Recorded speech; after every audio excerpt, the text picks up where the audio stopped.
I actually wanted to start by thanking Estonia for hosting us and inviting us for this wonderful country. Yesterday, we took a tour in old town Tallinn. First of all, starting with the hospitality of every person we have encountered, the fantastic food that you have, the beautiful sights, to the point where we were saying, okay, let's get this e-citizenship that they are offering. So thank you for that. I think it's fantastic.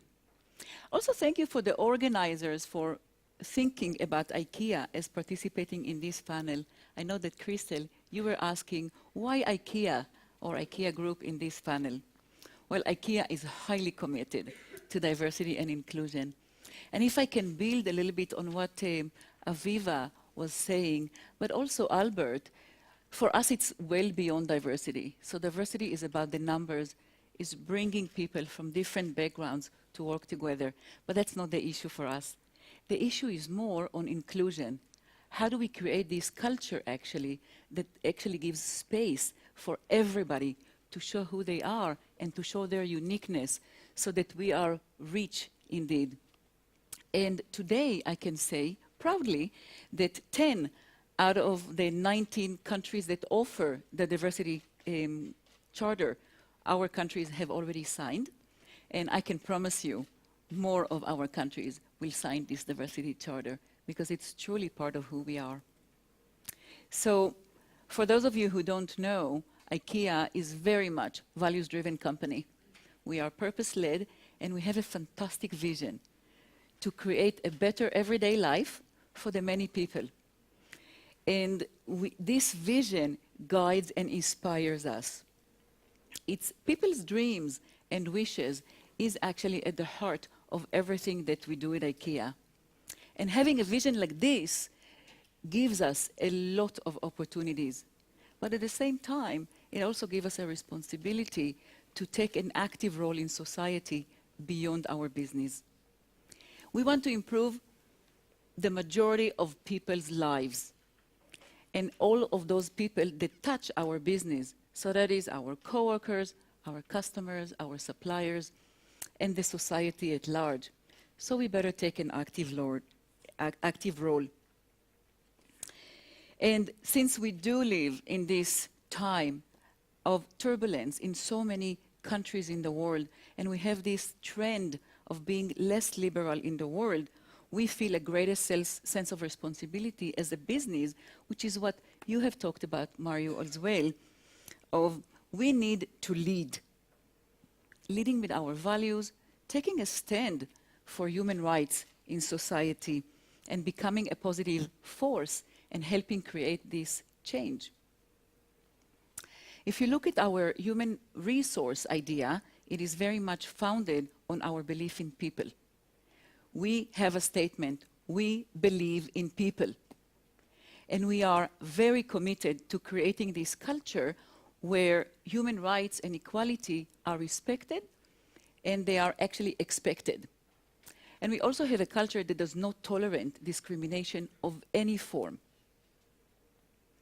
So in times like this, it's important for us to show leadership beyond our business and to take actions on topics that matter, topics that can create long-lasting and meaningful impact on society. To be honest, I believe businesses don't really have a choice anymore. We cannot be passive, especially if we are global businesses. We need to be forward-thinking. We need to engage, to create coalitions with other businesses and NGOs, and to be a strong force in society. We need to be a loud voice when it comes to human rights. So at IKEA, what have we done? We have a very systematic approach to dealing with diversity. All of IKEA Group countries and functions and businesses use one approach to diversity and inclusion. It's pretty clear, all the way from top to down. Our coworkers are very involved in that. And for us, what we say, inclusion is everybody's responsibility. It's not only leadership. Every coworker at IKEA is expected to take an active role in creating an inclusive work environment. So, globally, what we have done, we have equality and human rights policy. We have standards against discrimination. We have integrated diversity into our code of conduct. We have integrated diversity even into our highway, which is our way of working with suppliers and expecting them to actually also respect human rights in their operation, or else we will have another discussion altogether. We have spoken and increased our competence of all of our co-workers, both in how you work in this new world of diversity, and how do you pay attention and become aware of your unconscious biases. I will give you some examples. When it comes to gender equality, we have at IKEA a goal by 2020. All of IKEA group organizations in all levels of leadership, in all functions and all countries, we will be 50-50, no compromise. And today, I'm proud to say, in our group management, which is the top management at IKEA, we are 50-50, equally led by men and women. Then when you go a layer down to all of our managers across our countries, among just about 150,000 co-workers, we have 48% women. And we keep our finger on the pulse at all times, because we know if we let it go, we will probably miss it. So that's a goal for us. And another goal, which is quite ambitious, and we know that we will reach it, is by 2020, we will have pay equity in all of our operations. And you can see now all of our countries and organizations are analyzing where is their workforce and are taking measures to create pay equity. So we take it quite seriously. We have also participated and co-chaired the UN, let me see what it's exactly called, the UN high-level panel for women empowerment, women economic empowerment. So we co-chaired it, so we understand our role in having an impact on society beyond.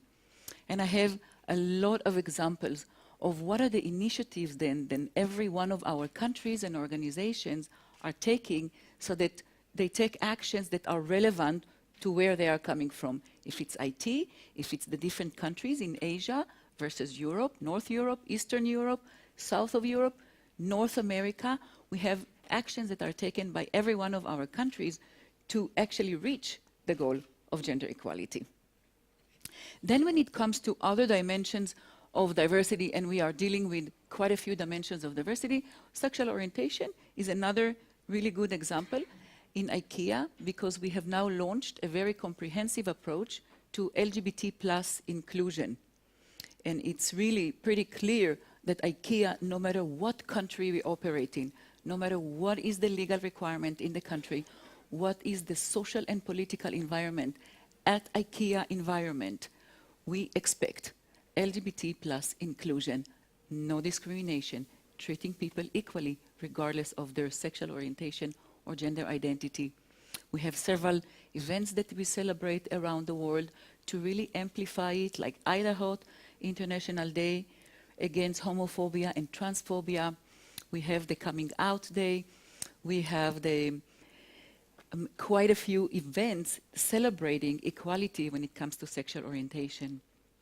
And for example, in the US, when they were just about to have a legislation that's banning transgender from using a bathroom of the gender identity in which they identify, IKEA joined forces with other businesses and signing a petition that we will not tolerate discrimination against transgender.